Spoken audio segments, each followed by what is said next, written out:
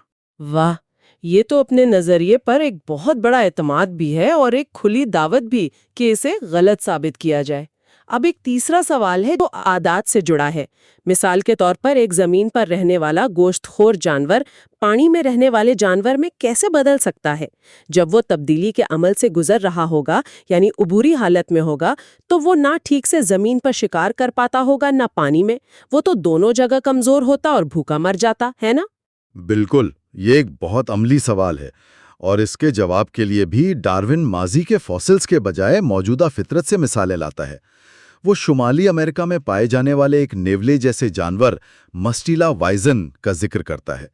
اس جانور کے پاؤں میں ہلکی سی جھلی ہوتی ہے۔ یہ گرمیوں میں پانی میں غوطہ لگا کر مچھلیاں اور مینڈک پکڑتا ہے، اور سردیوں میں جب پانی جم جاتا ہے تو یہی جانور زمین پر چوہوں کا شکار کرتا ہے۔ تو یہ تو ایک جیتی جاگتی عبوری حالت کی مثال ہے، ایک ہی جانور جو کامیابی سے دو مختلف طرز زندگی اپنائے ہوئے ہے۔ جی بالکل، یہ لکھاتا ہے کہ عبوری عادات نہ صرف ممکن ہیں بلکہ کامیاب بھی ہو سکتی ہیں۔ زبردست۔ اسی طرح وہ گلہریوں کی مثال دیتا ہے کہ عام گلہری سے لے کر اڑنے والی گلہری تک جس کی جلد پھیلی ہوئی ہوتی ہے، بتدریج تبدیلیاں موجود ہیں۔ یہ اڑنے والی گلہریاں اصل میں اڑتی نہیں بلکہ ایک درخت سے دوسرے پر چھلانگ لگاتے ہوئے اپنی جلد کی مدد سے گلائیڈ کرتی ہیں۔ اچھا، تو یہ پرندوں کی طرح اڑنے کی طرف ایک درمیانی حالت ہے۔ بالکل، یہ مثالیں ثابت کرتی ہیں کہ ساخت اور عادت ایک ساتھ بدل سکتی ہیں اور درمیانی حالتیں بھی اپنے ماحول میں زندہ رہ سکتی ہیں۔ تو اس سب کا کیا مطلب ہے؟ آج کی اس گہری گفتگو سے مجھے لگتا ہے کہ 3 بڑی باتیں سمجھ میں آئی ہیں۔ پہلی بات تو یہ کہ جسے ہم قدرت کا کمال یا حادثہ سمجھتے ہیں، ڈارون اسے قوانین کا ایک نظام بتاتا ہے۔ یعنی تبدیلی بے ترتیب نہیں، اس کی ایک منطق ہے۔ جی، یہ فطرت کو ایک جادوئی عمل سے ہٹا کر ایک قابل فہم نظام کے طور پر پیش کرتا ہے۔ دوسری بات یہ کہ ڈارون کا نظریہ کسی خیالی دنیا میں پیش نہیں کیا گیا تھا۔ وہ شروع سے ہی کچھ بہت ٹھوس اور مشکل سوالات کے گھیرے میں تھا، جیسے درمیانی شکلیں کہاں ہیں یا آنکھ جیسی کامل چیز کیسے بنی، اور سب سے اہم بات یہ ہے کہ ان سوالات کو سب سے پہلے خود ڈارون نے ہی اٹھایا۔ اور تیسری بات یہ کہ ڈارون نے ان مشکلات کا جواب دینے کے لیے کوئی مافوق الفطرت ایکسپلینیشن نہیں دی بلکہ ٹھوس مشاہدات کا سہارا لیا۔ اس نے فوسل ریکارڈ کی نامکملیت، کروڑوں سال پر محیط گہرے وقت کے تصور اور خود قدرتی انتخاب کے عمل کی چھانٹنے والی فطرت کو استعمال کیا۔ بالکل، اور یہ ہمارے لیے بھی ایک سوچنے کی بات ہے۔ ڈارون کا اپنے نظریے کے خلاف مضبوط دلائل کو خود پیش کرنا اور پھر ان کا جواب دینا، اس سے ان کے کام کرنے کے طریقے کی ایمانداری اور طاقت کا پتہ چلتا ہے۔ جب ہم کوئی نیا آئیڈیا پیش کرتے ہیں، چاہے دفتر میں ہو یا اپنی زندگی میں، کیا بہتر ہے کہ اسے ایک مکمل بے عیب پلان کے طور پر دکھایا جائے یا اس کی کمزوریاں مان کر ان پر بات کی جائے؟ ڈارون کا طریقہ شاید زیادہ ایماندارانہ تھا، لیکن کیا وہ ہمیشہ زیادہ مؤثر بھی ہوتا ہے؟ اس پر سوچئے گا۔ اگلی بار ہم ڈارون کے نظریے کی 2 مزید گہری اور پیچیدہ مثالوں پر بات کریں گے۔ انسٹنکٹ اور یہ حصہ 5 ہے، باب 7 جبلت اور باب 8 دوغلا پن۔ ہر عظیم نظریے کو کچھ بہت سخت سوالات کا سامنا کرنا پڑتا ہے۔ ڈارون کے اوریجن آف سپیشیز کے لیے 2 سب سے بڑے پہاڑ تھے۔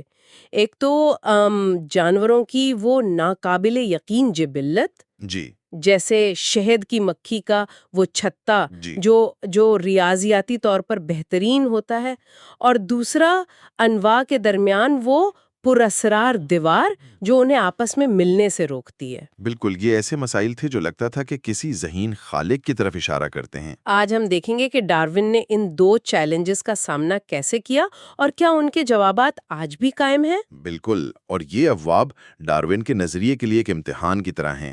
ان کے ناقدین یہی دو مثالیں سب سے زیادہ استعمال کرتے تھے کہ دیکھیں یہ پیچیدہ رویے اور یہ بانجپن کی دیوار یہ قدرتی انتخاب سے نہیں بن سکتی۔ جی یہ ضرور کسی خاص مقصد کے تحت بنائی گئی ہیں۔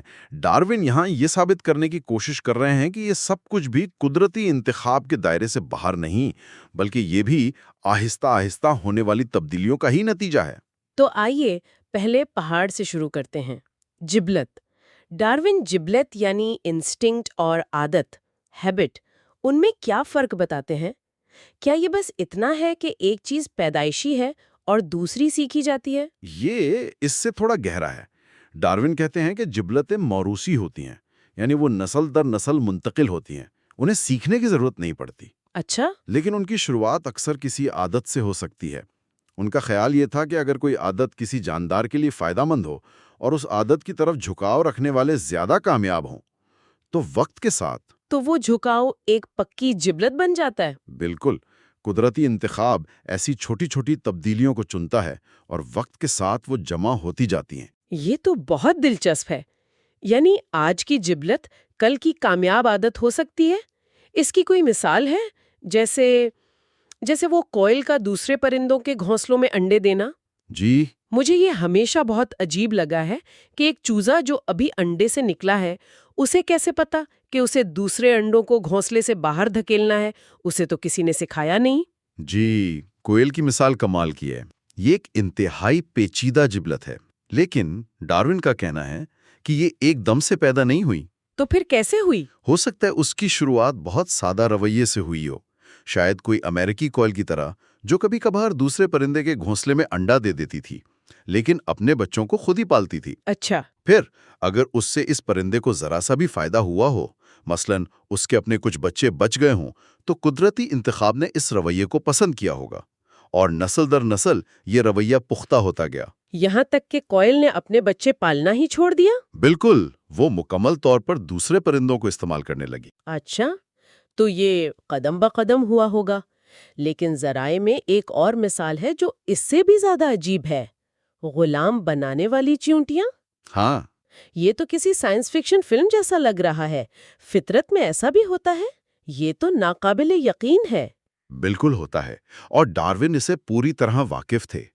فارمیکا سنگوینیا نامی چینٹیاں دوسری قسم کی چینٹیوں کے گھونسلوں پر حملہ کرتی ہیں۔ حملہ کرتی ہیں؟ جی، اور ان کے پیوپے یعنی وہ حالت جس میں کیڑا تتلی یا چینٹی بننے سے پہلے ہوتا ہے۔ اچھا، ککون کی طرح۔ جی ہاں، ان کو چرا کر لے آتی ہیں۔ جب ان پیوپوں سے چیونٹیاں نکلتی ہیں تو وہ اپنی نئی کالونی کو ہی اپنا گھر سمجھتی ہیں اور غلاموں کی طرح سارا کام کرتی ہیں۔ لیکن یہ رویہ شروع کیسے ہوا ہوگا؟ کیا ایک دن چینٹیوں نے فیصلہ کیا کہ چلو غلام بناتے ہیں؟ نہیں، ڈارون نے اس پر بھی ایک قیاس پیش کیا۔ انہوں نے کہا کہ شاید یہ چیونٹیاں پہلے ان پیوپوں کو خوراک کے طور پر ذخیرہ کرنے کے لیے لاتی ہوں گی۔ کھانے کے لیے؟ کالونی میں یہ مفت کے مزدور مل گئے، اسے دوسری کالونیوں پر برتری حاصل ہو گئی۔ سمجھ میں آیا۔ تو قدرتی انتخاب نے اس فائدے کو چن لیا، بالکل، اور آہستہ آہستہ یہ رویہ خوراک جمع کرنے سے بدل کر باقاعدہ غلام بنانے کی جبلت میں تبدیل ہو گیا۔ لیکن ڈارون کا یہ خیال کہ وہ پہلے خوراک کے لیے پیوپے لاتی ہوں گی، یہ صرف ایک اندازہ ہی لگتا ہے نا؟ کیا اس کا کوئی ثبوت ہے یا یہ صرف ایک ممکنہ کہانی ہے جو ان کے نظریے میں فٹ بیٹھتی ہے؟ آپ کی بات بالکل درست ہے، یہ ایک قیاس آرائی ہے۔ ڈارون کے پاس اس کا کوئی فوسل ریکارڈ تو نہیں تھا، لیکن ان کی دلیل کی طاقت اس کے ثبوت میں نہیں بلکہ اس کی وضاحت میں ہے۔ جی بالکل، وہ یہ دکھا رہے تھے کہ ہمیں کسی مافوق الفطرت طاقت کو ماننے کی ضرورت نہیں، ایک ایسا راستہ موجود ہے جس پر چل کر فطرت خود چھوٹے چھوٹے قدموں سے ایسے پیچیدہ رویے تخلیق کر سکتی ہے۔ ٹھیک ہے، یہ بات سمجھ میں آتی ہے، لیکن اب اس مثال پر آتے ہیں جو شاید سب سے بڑی مشکل ہے۔ شہد کی مکھی کا چھتا، وہ مسدسی یعنی ہیکسیگونل کھانے بناتی ہیں، جی، جو جیومیٹری کے لحاظ سے جگہ اور موم استعمال کرنے کا سب سے بہترین طریقہ ہے۔ یہ تو انجینئرنگ کا کمال ہے۔ ایک اندھا ارتقائی عمل اتنی پرفیکٹ چیز کیسے بنا سکتا ہے؟ یہ ڈیزائن نہیں لگتا؟ یہ واقعی ایک زبردست سوال تھا، اور ڈارون نے اسے بہت سنجیدگی سے لیا۔ انہوں نے اس کا جواب بھی قدم بقدم دیا۔ وہ ایک بہت سادہ مثال سے شروع کرتے ہیں۔